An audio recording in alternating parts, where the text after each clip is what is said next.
আকাশবাণী কলকাতায় আপনারা দেখছেন 23 নিউজ বাংলা চ্যানেলের তাজা খবর।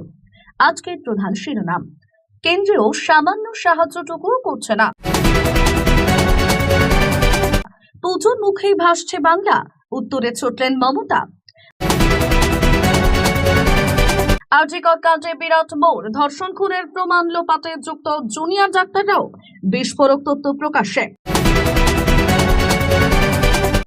জেল খেটে বেরোবো যেদিন সেদিন বহরমপুর মেডিকেলে 50,000 লোক নিয়ে যাব, হুঙ্কার টিএমসি বিধায়কের।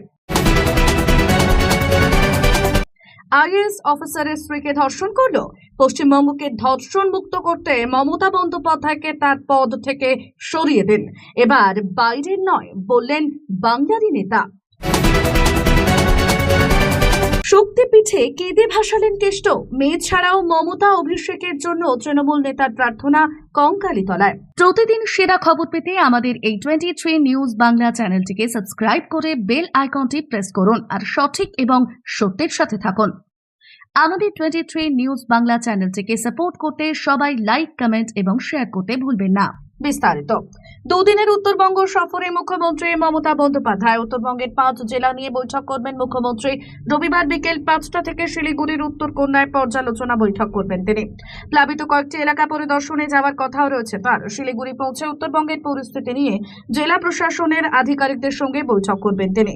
কলকাতা বিমানবন্দর থেকে বাগডোগরা উড়ে যাবার আগে বন্যা পরিস্থিতি নিয়ে আশ্বাস দিলেন মুখ্যমন্ত্রী। দক্ষিণবঙ্গের 7 জেলার বন্যা পরিস্থিতি ইতিমধ্যেই ঘুরে দেখছেন মমতা বন্দ্যোপাধ্যায়। 1.5 মাস ধরে গঙ্গার জলে প্লাবিত হয়ে রয়েছে ভূতনির চরের 3টি গ্রাম পঞ্চায়েতের প্রায় 1.5 লক্ষেরও বেশি বাসিন্দা। এখনো পর্যন্ত সরকারি হিসাবে 9 জন জলে তলিয়ে গিয়েছেন। বন্যা বিধ্বস্ত মালদহ তাকিয়ে আছে মুখ্যমন্ত্রীর রবিবারের বৈঠকের দিকে। বিহারে ভারী বৃষ্টির কারণে জল আরো বাড়তে চলেছে গঙ্গায়। গঙ্গার অববাহিকা দিয়ে 26 লক্ষ কিউসেক জল প্রবাহিত হবে বলেই জানিয়েছে সেচ দপ্তর। ফলে গঙ্গা নদীর জলস্তর 1 মিটারের বেশি বৃদ্ধি পেতে পারে। এই পরিস্থিতি মোকাবিলার জন্য এলাকাবাসীকে তৈরি থাকার জন্য বার্তা দেওয়া হচ্ছে। গভীর রাতে পরিস্থিতির কথা জেনে প্রশাসনকে প্রয়োজনীয় ব্যবস্থা নেওয়ার নির্দেশ দিয়েছেন মুখ্যমন্ত্রী। সেমিনার রুমে পুলিশ পৌঁছানোর আগে থেকেই সেই জুনিয়র ডাক্তারদের উপস্থিতির তথ্য এসেছে সিবিআই এর হাতে। আরজিকরের ধর্ষণ এবং খুনের তথ্য প্রমাণ লোপাটে নজরে এবার সন্দীপ ঘোষ ঘনিষ্ঠ জুনিয়র ডাক্তার। তথ্য প্রমাণ লোপাটে জুনিয়র চিকিৎসকদের একাংশের যোগের কথা জানতে পেরেছে সিবিআই।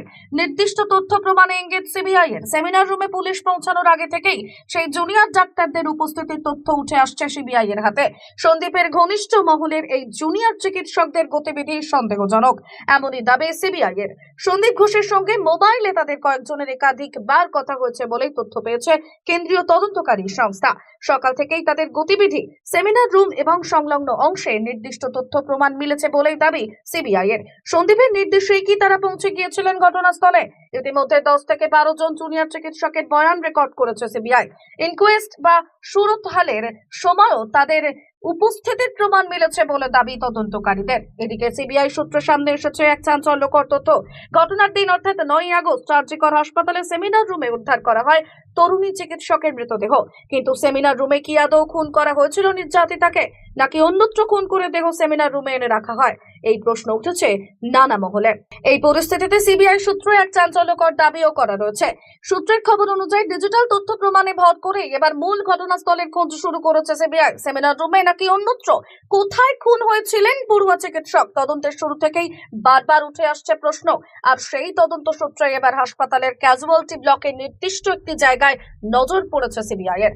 ফের চিকিৎসকদের হুঁশিয়ারি, হুমায়ুন কবিরের বহরমপুর মেডিকেল চিকিৎসক এবং জুনিয়র ডাক্তারদের নিশানা ভরতপুরের তৃণমূল বিধায়কের। জেল খেটে বেরোবো যেদিন সেদিন বহরমপুর মেডিকেল কলেজে 50,000 লোক নিয়ে যাব, এই বলে হুঙ্কার দিয়েছেন তিনি। বহরমপুর মেডিকেল কলেজে কি হয় আর জুনিয়র ডাক্তারদের যে কি চলাফেরা, সরকারি বিল্ডিং থেকে সরকারের বিদ্যুতের এসির হাওয়া খেয়ে, ফ্যাশনের হাওয়া খেয়ে বিল্ডিং এ ঘুমিয়ে তাদের কি আচরণ, আমি সব লক্ষ্য রাখছি।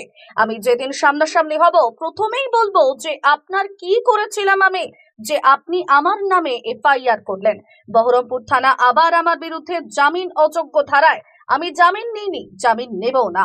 আমাকে গ্রেফতার করুক, জেলে ঢুকিয়ে দেখ। জেল খেটে বেরোবো যেদিন সেদিন বহরমপুর মেডিকেল কলেজে 50,000 লোক নিয়ে যাব। একা হুমায়ুন কবির দলকে ভাঙবো না। 50,000 লোক জোগাড় করার ক্ষমতা হুমায়ুন কবিরের আছে। জেল খেটে এসে যাব, সেদিন হিসেব নিকেশ বুঝে নেব। বহরমপুর মেডিকেল কলেজের যারা কর্ণধার, যারা বসে আছেন, আইএমএ অ্যাসোসিয়েশন দেখাচ্ছেন।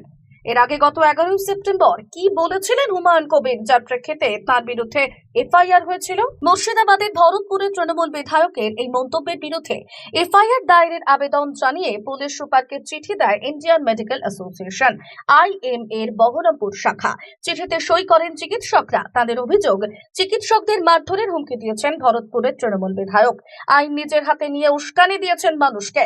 হুমকির জেরে ডাক্তারদের নিরাপত্তা বাড়ানোর দাবি জানিয়েছেন চিকিৎসক সংগঠন। একই দাবিতে আজ জেলা শাসকের কাছেও ডেপুটেশন জমা দিতে চলেছে আইএম এর বহরমপুর শাখা। তৃণমূল বিধায়কের প্রতিক্রিয়া এখনো মেলেনি। তিনি টুইট করে বলেছেন, আইএএস অফিসারের স্ত্রীকে কে ধর্ষণ করলো? কলকাতা হাইকোর্ট আইএএস অফিসারের স্ত্রীকে জড়িত ধর্ষণের মামলায় তাদের ভুল আচরণের জন্য পুলিশের সমালোচনা করেছে। আদালত লেক থানায় একাধিক কর্মকর্তার দ্বারা ভুল ফাইলিং, প্রমাণ টেম্পারিং এবং অন্যান্য ত্রুটি উল্লেখ করেছে। অভিযুক্তরা জামিন পেয়েছিলেন কারণ এফআইআরে ধর্ষণের অভিযোগ অন্তর্ভুক্ত ছিল না, বরং কম অভিযোগ ছিল।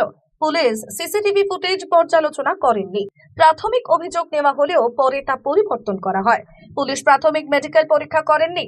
ঘটনার 35 দিন পর ডাক্তারি পরীক্ষা করা হয়। আইন অনুযায়ী তদন্তকারী কর্মকর্তা একজন নারী হওয়া উচিত ছিল, কিন্তু একজন পুরুষ কর্মকর্তা নিয়োগ করা হয়েছে। তিলজলা থানার একজন অফিসার কল্পনা রায় এর সাথে জড়িত।